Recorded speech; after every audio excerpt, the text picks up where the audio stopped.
Why in the hell does Ezekiel Elliott run the football 16 times? How could Jason Garrett and his staff possibly excuse that? You know what? You got to accept who you are. Your receivers ain't that great. Your passing game ain't that great. Dak Prescott in like 9 of the last 10 games hasn't even thrown for 200 yards. Okay? Yeah. This is embarrassing. The last 5. This is embarrassing. The last 5 consecutive. This is embarrassing, all right? Ezekiel Elliott is the engine that stirs that cup on the offensive side of the ball. I'm no fan of Jason Garrett. I think he should have been gone. I'm no fan of Scott Linehan. I think he should have been gone. Stephen Jones has gotten on my last damn nerves because he convinced his daddy to get rid of Dez Bryant. They need to apologize to Dez Bryant and go knock on his front door and say, we made a mistake. Could you come back? As far as I'm concerned, the Dallas Cowboys, they don't have a number 1 receiver. They don't even have a number 2 receiver. Where the hell is Allen Hurns? This guy that was supposed to replace Dez Bryant. I don't think that he has been targeted. I don't think he's been targeted 10 times this year. 10 times. Okay? So when I look at the Dallas Cowboys, this is not even about your defense. This is about an offense that is anemic and, by the way, clueless. Because somehow, some way, you can't figure out to get Ezekiel Elliott the damn ball. In 2 of the 3 games, he has had less than 20 carries. It makes no sense whatsoever. You know what the brother can do. He's gone out there and he's done it. You give him the ball more when all else fails, especially since you've proven to be incompetent in every other area offensively. You give Ezekiel Elliott the damn ball. Outside of that, you suck it up. You suck up your pride, and you either place a phone call or go to Dez Bryant's house and say, yo, we made a mistake because we don't think you're a number 1, but damn it, we don't even have a number 2. We need you back here. You're right about this. They don't have any threats on the outside. They don't have a good receiving core. Their offensive line is also not what it was. And Will and I were talking about this the other day after the show. I mentioned Warren Sharp the other day, does analysis, and you can follow him on Twitter. He's an excellent follow.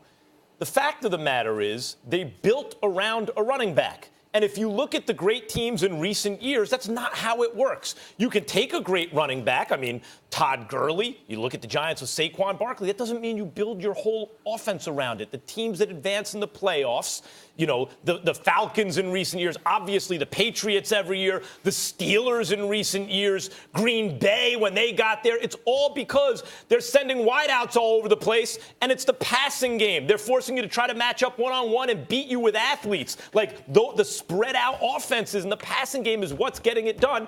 And the Dallas Cowboys have a regressive kind of offense. But now they're doing it without great run blocking. Forget about the pass protection. It's not there nearly to the extent that it has been.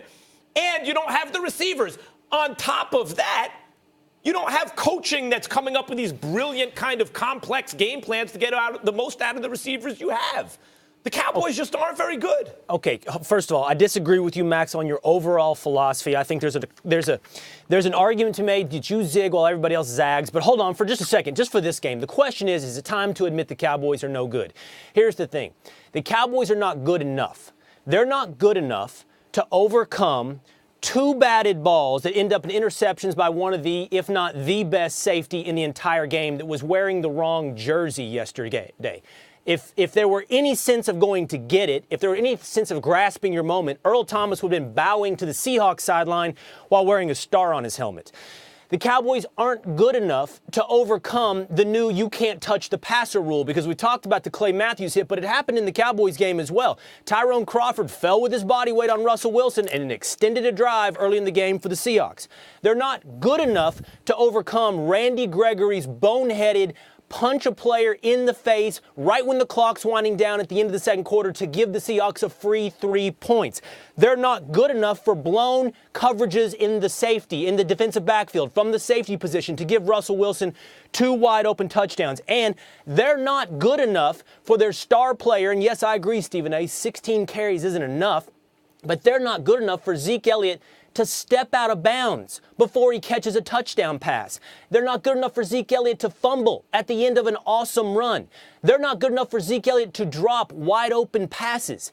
Quite honestly, Zeke Elliott, as great as he was, wasn't good enough yesterday. The bottom line is they're ill-prepared, undisciplined, and yes, they have a bad offensive scheme. They are poorly coached. That's the overarching, not good enough aspect of this team. Cole Beasley, Will, I hear you. They are poorly coached. Cole Beasley is the third best receiver on a great team with wideouts, with a real passing game. The second best one on a solid one. He is your best receiver. You don't have a receiving core. Your offensive line through which the team was built is not the same as it was.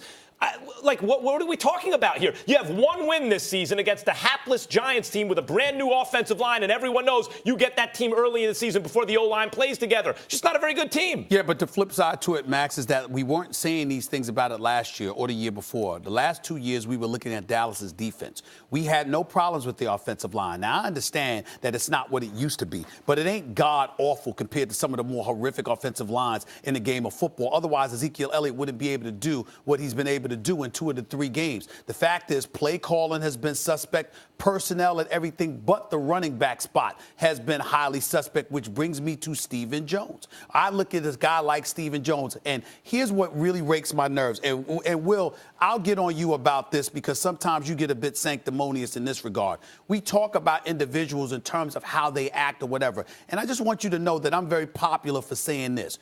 Well, if you're a coach and you can't handle that, why bother? Who needs you, meaning a coach? The fact of the matter is you can't have a bunch of choir boys. You can't have a bunch of people that toe the line and do everything right. Sometimes guys are headaches. Sometimes they could even be a bit cancerous. But it's your job, since you're the coach and you're not somebody that's actually on the field playing, to find a way to deal with it in the best situation, in the best way imaginable, to ensure that the best talent possible is on the field for you. And I think what we've seen in the Dallas Cowboys organization is them alienate some of the individuals who have been a bit problematic, as opposed to dealing with it to ensure that you have the best personnel on the field.